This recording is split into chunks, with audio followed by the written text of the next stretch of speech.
Middle east में जंग के बादल मंडरा रहे हैं। ईरान पर किसी भी वक्त हमला हो सकता है। अमेरिका की सेनाएं चौतरफा ईरान को घेर चुकी हैं। अब कहा यह जा रहा है कि खामनेई का खून खौल सकता है और फिर जो खामनेई करेंगे उससे अमेरिका, यूरोप,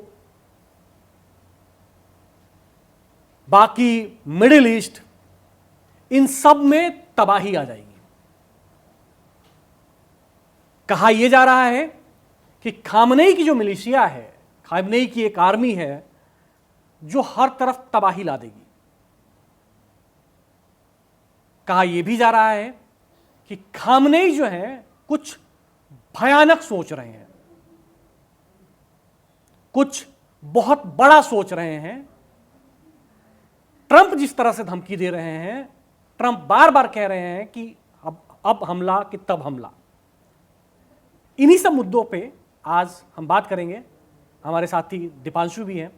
दीपांशु, क्या कुछ चल रहा है और अगर जंग हुई और खामनेई का खून खौला तो फिर जो कुछ मिडिल ईस्ट में होगा, जो कुछ अमेरिका ईरान दोनों में जंग छिड़ी तो होगा, जो कुछ भी होगा वहां पे, क्या इस सिनेरियो से पूरे विश्व में दिक्कत आ जाएगी? दिक्कत आ जाएगी, क्योंकि हमें यहाँ समझना पड़ेगा कि क्योंकि शुरुआत अगर हम इसकी थोड़ा सिलसिलेवार तरीके से समझे तो पहले ईरान में प्रदर्शन हो रहा था, गृह युद्ध जैसे हालात पनप रहे थे, जहां अमेरिकी राष्ट्रपति ट्रंप कूद जाते हैं कि प्रदर्शनकारियों पे हमला ना करना। लेकिन अब जब हमले की बात आ रही है कि अब क्योंकि बात पूरी सेंट्रिक हो गई है हमले की, कभी भी हमला हो सकता है। जिस तरह से अमेरिका ने अपने जो युद्धपोत है वो भेज दिया है, चारों तरफ से घेर लिया है इलाके को, तो एक तरह से ईरान में भी खलबली है, ईरान में भी इस तरह की चर्चाएं गर्म है, बाजार वहां का गर्म है कि कभी भी हमला हो सकता है। अब यहाँ पर दोनों देश जो हैं इस फिराक में है कि पहला ट्रिगर कौन दबाएगा, क्योंकि एक तरह से डोनाल्ड ट्रंप ने भी बोल चुके हैं कि हम लोडेड है। लोडेड का मतलब क्या है? सब कुछ वो तैयार है, उनका पूरा जो सैन्य साजो सामान है वो एक तरह से उधर पहुंच चुका है। और यहाँ पर ईरान में भी जैसे सुगबुगाहट हो रही है कि जो खामेनेई के खिलाफ, लेकिन यहाँ खामेनेई को हम हल्के में नहीं ले सकते, क्योंकि खामेनेई का जिस तरह से दबाव है, प्रेशर है, पूरे के पूरे अपने सिस्टम पे कंट्रोल है, वो एक तरह से पूरी पूरी नींव है जिसको वो ट्रंप जो है हटाना चाहते हैं।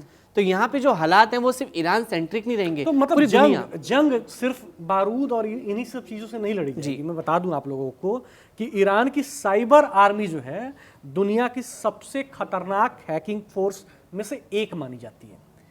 अगर इसको खामनेई एक्टिव कर दिए तो आप समझ लो कि जो अमेरिका है वहां अमेरिकी बैंकों, power grids, water supply system, ये सब तबाह हो जाएगा, बर्बाद हो जाएगा, हैक कर लेंगे ये लोग। वहां का साइबर सिस्टम ऐसा मतलब जैसे हिडन है, हिडन ऐसा है कि अभी तक अनसंग रहा है, पूरी दुनिया से खामोश नहीं जानती है उसके बारे में।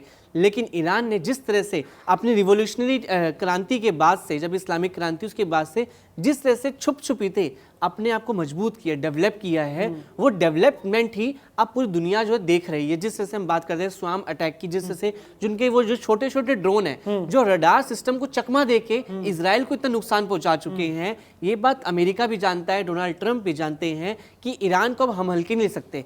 अब ईरान वो वाला ईरान नहीं जो पुराने जो टूटे फूटे जो हथियारों की बात होती थी कि उसके पास कोई हथियार नहीं है, वो मोहताज था। मालवेयर अटैक से कितनी दिक्कतें आएंगी अगर मान लीजिए हैक हो गया, क्योंकि पानी सप्लाई सारा कुछ सब कुछ अमेरिका में इंटरनेट और ज्यादा मतलब प्रबल मतलब एक तरह से ज्यादा दबदबा रहता है, मतलब एक तरह से इंटरनेट, क्योंकि मॉडर्न देश है, मॉडर्न देश में हर एक चीजें जो है मॉडर्न तरीके से टेक्नोलॉजी बेस्ड है। तो अगर मालवेयर अटैक हो जाता है तो एक तरह से अमेरिका हिल जाएगा, अमेरिका के जो आम जनता है वो दिक्कत में आ जाएगी, वो समस्या से जूझने लग जाएगी। क्यों? क्योंकि आज के डेट में आज मॉडर्न टाइम है, टेक्नोलॉजी का टाइम है, एआई का टाइम है, जहां पर एआई वेपन्स की आजकल बात हो रही है। वो वेपन्स जो एकदम बिना रडार में आए वो एक तरह से अटैक कर देते हैं। अब जैसे हम बात करते हैं साइबर अटैक की, तो साइबर अटैक का भी जिस तरह से रोल रहा है पिछले काफी समय से बढ़ गया। आज हम साइबर सिक्योरिटी की बात कर रहे हैं। क्यों? क्योंकि आज एक देश में बैठा व्यक्ति जो है दूसरे देश का जो नेटवर्क हिला सकता है, यानी अमेरिका पर भी दबाव है। अमेरिका जो है यही चाह रहा है कि किसी भी तरह जो है ईरान की जो बढ़ती ताकत है, जिस तरह से न्यूक्लियर की हम बात करते हैं, अमेरिका हमेशा से उसके खिलाफ रहा है कि वो न्यूक्लियर डील ना, मतलब न्यूक्लियर के मामले में एक कमजोर तरीके रहे। से आप ये भी कह लो कि अमेरिका इसलिए भी रोक रहा है, इसलिए भी रोकना चाहता है ईरान को कि ईरान आने वाले वक्त में सबसे बड़ा न्यूक्लियर पावर हब बनने वाला है।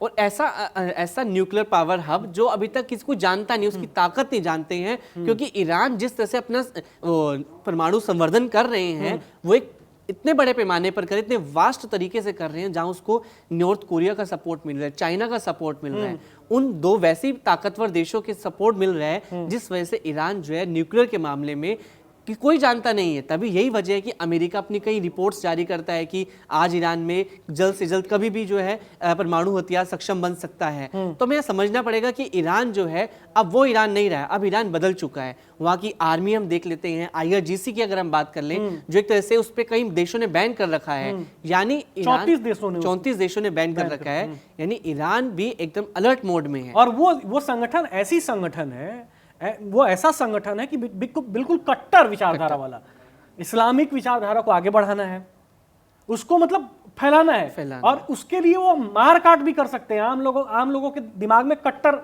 भावना प्रबल करवाना है उसका काम। यहाँ पर एक सवाल ये भी उठ रहा है कि अगर डोनाल्ड ट्रंप यानी अमेरिकी राष्ट्रपति अगर हमला भी कर देते, शुरुआती बीज बो देते हैं इस युद्ध का, जिससे पूरी दुनिया में तो भड़केगा ही भड़केगी, आतंक फैल जाएगा, लेकिन ईरान की अगर हम बात करें तो अभी तक का जो अमेरिका का ट्रैक रहा है, मिडिल ईस्ट के देशों में अमेरिका कभी सक्सेसफुल नहीं रहा है। वो देश तबाह जरूर हो गया है, लेकिन अमेरिका की वहां पे कभी कठपुतली की सरकार या अमेरिका अपनी मनचाही सरकार कभी बनाने में सफल नहीं हो पाया है। और ईरान जो वैसे ही अपने आप एक तरह से डेवलप होता जा रहा है लगातार, एक तरह से जो इजराइल को चुनौती दे सकता है, अमेरिका को चुनौती दे सकता है, आज की डेट में वो बिना किसी देश के सपोर्ट के अपने घर में डोमेस्टिक ही वो वेपन्स बना रहा है, बड़े से बड़े खतरनाक हथियार बना रहा है, तो उसको बिल्कुल भी हल्के में नहीं आंकना चाहिए।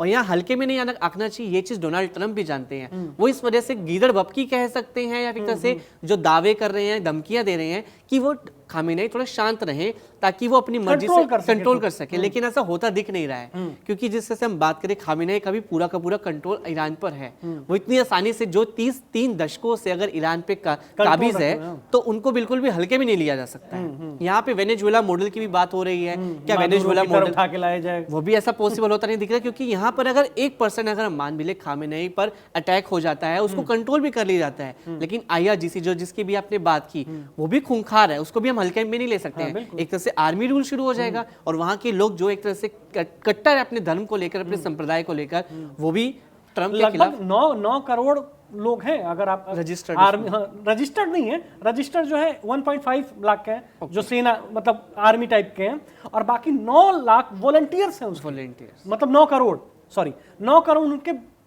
वॉलंटियर्स हैं, जो कि पूरे मतलब ईरान और उस सब में फैले हुए हैं। और यहाँ पे प्रोक्सी, अगर हम बात करें प्रोक्सी की, ईरान ने जिस तरह से प्रोक्सी का जाल बिछा रखा है, क्योंकि ईरान समझता था कभी ना कभी उस पर संकट यूरोपीय देशों से आएगा, और अमेरिका जिस प्रॉक्सी वार में तो तगड़ा है ईरान। और यही वजह है कि इजराइल के मामले में भी अगर हम देखा जाए तो इजराइल कई मोर्चों पे फंसा रहा, लेबनान हो जाए, हूती लड़ाके, यमन की बात करें, इराक की बात करें, हम गाजा में हमास की बात करें, तो अलग अलग मोर्चों पर, मतलब मिडिल ईस्ट में अगर एक सेंटर ईरान है तो उसके सपोर्ट में उसने अपने जो प्रॉक्सीज तैयार रखे हुए हैं। ये प्रॉक्सी वार और बाकी इतना मजबूत ईरान है, इसीलिए कई इस्लामिक देश अंदर ही अंदर चाहते हैं कि उस पर हमला हो जी, क्योंकि सारा अगर वो पावरफुल हुआ, न्यूक्लियर पावर बना, तो सबसे ऊपर अगर आ जाएगा तो बाकी इस्लामिक देशों को दिक्कत हो जाएगी। एकदम सही बात, क्योंकि ईरान जिस तरह से डेवलपमेंट कर रहा है, वो उस पर दबाव पूरा है, उस पर आर्थिक प्रतिबंध यूरोपीय देशों, अमेरिका ने थोपे हैं, उसके बावजूद भी वो जिस तरह से डेवलपमेंट कर रहा है, अपने डोमेस्टिक पर, मतलब अपने घरेलू साजो सामान पे विश्वास करते हुए जिस तरह से वो आगे बढ़ रहा है,